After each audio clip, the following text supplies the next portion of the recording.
there, welcome to AFRICUNIA TV News Updates. I'm Deborah Ezeh. We're starting from the African scene. The victims of Mount Nyiragongo are still homeless almost 5 months since the volcano erupted, destroying their homes and crop fields. They had found shelter in a school but have been evicted ahead of the start of the new term. The families, which number about 160, have now set up makeshift tents in the backyard of Kisoku Market in Kasika district of Goma, capital of North Kivu province. Eastern Congo wet season has begun and the tent offer little protection from the rain or waterborne diseases.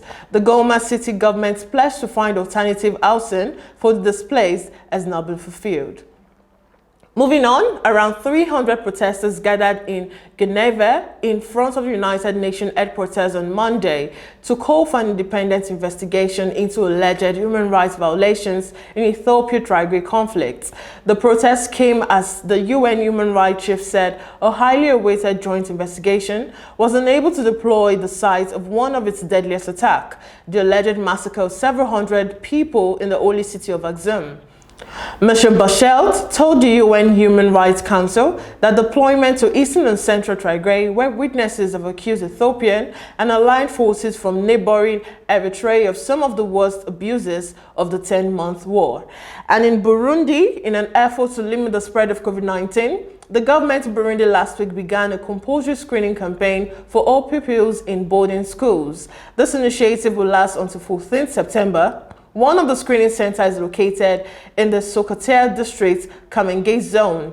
Parents and pupils responded massively to this campaign. Long queues began to form in the morning hours around 10 a.m. local time. It's been recorded that more than 400 pupils have already been screened. And in Niger's President Mohamed Bazoum visited the inhabitants of Azoro area, which has been plagued by deadly jihadist attack that has forced farmers to abandon their fields. He said that he wanted to combat or tackle the issue at its roots by securing inmates, the coming closest to Mali and the main entry point for terrorists, according to him. Since June, the region has experienced more attacks mainly directed at civilians working in the field. And the western part of Africa, which is Nigeria, the International Coordinating Council of UNESCO, MAN, and the Biosphere Program will meet for its 33rd section in Abuja from 13 to 17 September 2021.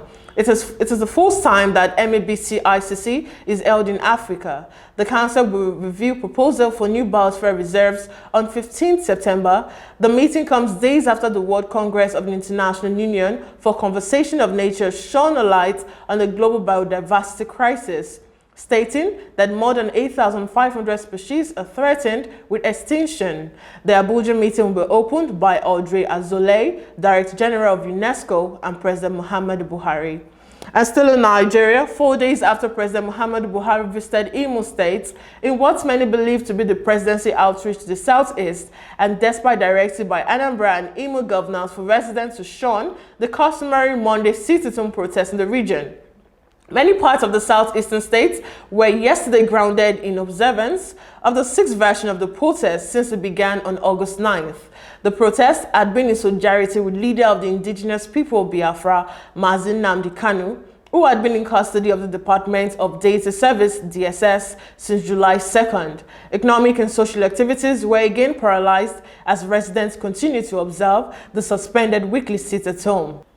And away from that scene, onto the foreign scene, new native COVID-19 infections more than doubled in China's southeastern province of Fujian. Authorities mentioned on Tuesday, prompting officers to rapidly roll out measures together with joining restrictions to halt the unfold of the virus. The National Health Commission mentioned 59 new domestically transmitted cases had been reported for September 13th, up from 22 infections a day earlier. All of them had been in Fujian.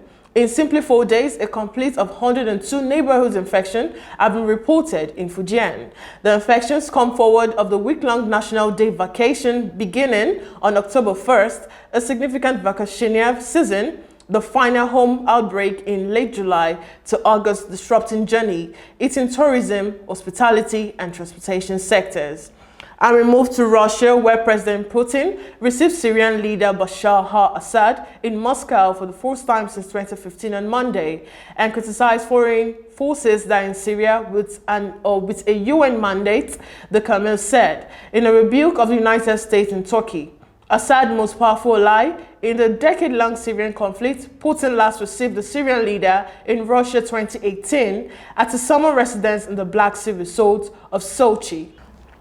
And on the sports scene, South Africa is interested in hosting FIFA's Club World Cup in December after Japan withdrew because of COVID-19, South African Football Association President Danny Jordan said.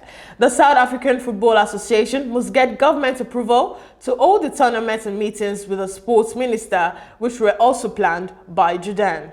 In more stories, Blackburn have reached an agreement with the Chilean Football Federation over the release of Brereton in the October international break, and a possible sign of things to come with the Premier League's South American stars. The championship side announced they have reached a compromise with Chile, where it will play in the first two World Cup qualifiers next month against Peru and Paraguay on October 6th and 9th, but missed the final qualifier of the window against Venezuela on October 13th.